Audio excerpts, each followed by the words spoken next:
नरेंद्र मोदी जी फिर से देश के प्रधानमंत्री, तो उनका यह भविष्यवाणी यह स्पष्ट संकेत देता है कि नरेंद्र मोदी जी 2024 का चुनाव हार रहे हैं। कहा कि इसके पहले भी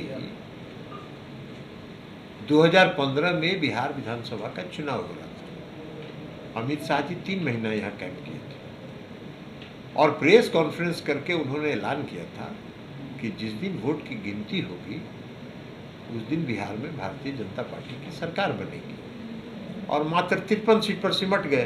तो उनका भविष्यवाणी का तो हो गया।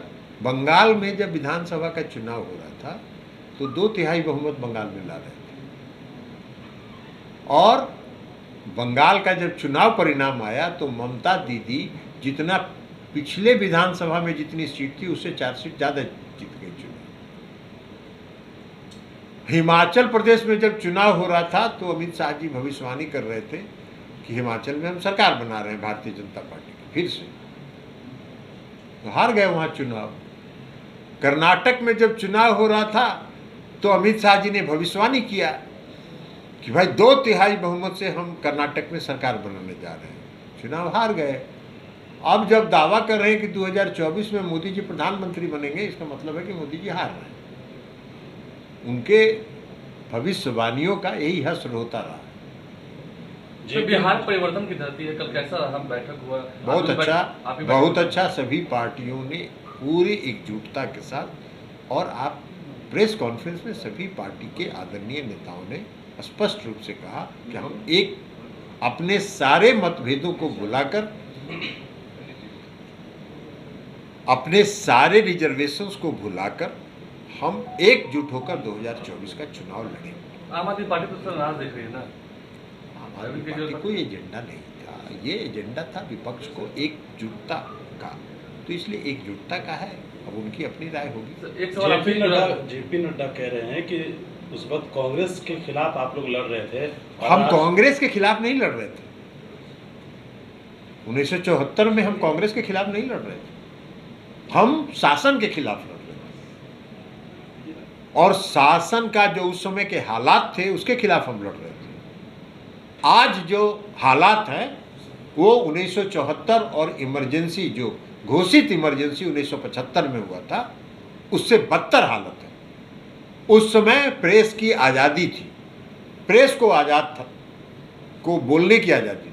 आज तो प्रेस भी स्वतंत्र नहीं है। आज तो सारा प्रेस का जो मैनेजमेंट है उनको इन्होंने अपने कब्जा में करके रखा। सारी संवैधानिक संस्थाओं के निष्पक्षता को इन्होंने ध्वस्त कर दिया। अगर कोई बोलने का साहस करता है इनके खिलाफ तो उनके यहाँ सीबीआई, ईडी, इनकम टैक्स तुरंत पहुंचता है। तो आज तो उससे बदतर स्थिति में है, तो इसलिए फिर से शासन के खिलाफ लड़ रहे हैं। उस समय घोषित इमरजेंसी थी, आज अघोषित इमरजेंसी है, और उससे बदतर स्थिति में यह देश है।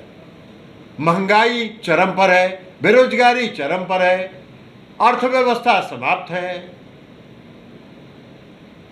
रुपये का अवमूल्यन हो रहा है, और ये बंसी बजा रहे हैं, धार्मिक उन्माद फैला रहे हैं।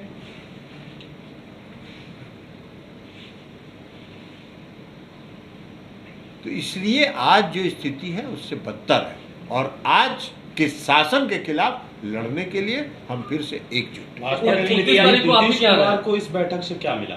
भाजपा लगातार इस बात को सवाल कर। नीतीश कुमार का संकल्प ही था, जब वो एनडीए से बाहर आए थे उस समय से उनका संकल्प था कि हम विपक्ष को एक करके इनको हराएंगे, और उसमें उनको सफलता मिली।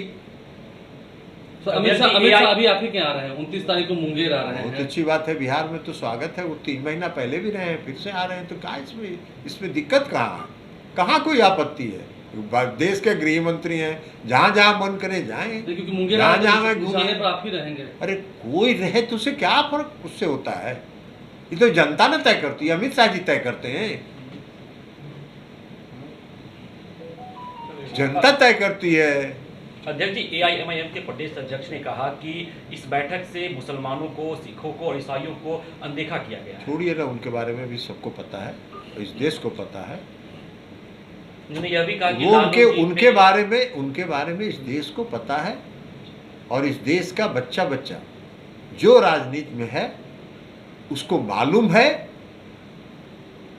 कि वो कहाँ से गाइड होते हैं। सर एक अंतिम सवाल है सर कि पहले चंद्रबाबू नायडू ने ये कोशिश की, लेकिन नीतीश कुमार का वो करिश्माई नेतृत्व तो आप नहीं मान रहे हैं। जो एक मंच पर केजरीवाल भी आए, ममता बनर्जी भी आई, राहुल गांधी भी आए। इससे बड़ा मंच आज तक भारत की आज़ादी के बाद शायद लोगों ने नहीं देखा। ये निश्चित तौर पर नीतीश कुमार की करिश्माई नेतृत्व का नतीजा मानते हैं? नहीं, सब लोगों की मंशा। नीतीश कुमार जी ने तो घूम घूम के सभी राज्य के नेताओं से अलग अलग जाकर मिलकर आग्रह किया कि सब लोग मिलिए और मिलके चुनाव लड़िए, और ये सभी नेताओं के मन के अंदर इस भारतीय जनता पार्टी के शासन के खिलाफ जो इनका दमनात्मक कार्रवाई है, जो ये भय पैदा करना चाहते हैं, उसके खिलाफ सबके मन में जो था वो प्रकट हुआ कल। ये जो अपने गलत कारनामों को कहते हैं कि हम देश प्रेमी हैं, बाकी सब देशद्रोही है। अरे वाह, आप अच्छा देश प्रेम और देशद्रोही का परिभाषित कर रहे हैं, सारी संस्थाओं को समाप्त कर रहे हैं, और आप देश प्रेमी हैं। हम सब देश प्रेमी हैं, इस देश का हर नागरिक देश प्रेमी है, लेकिन हाँ, इस देश के हर नागरिक सामाजिक एकता में, सांप्रदायिक सद्भाव में विश्वास करते हैं। आप सांप्रदायिक उन्माद में विश्वास करते हैं, और आप वो काम कर रहे हैं तो आप अपना काम करिए। ठीक।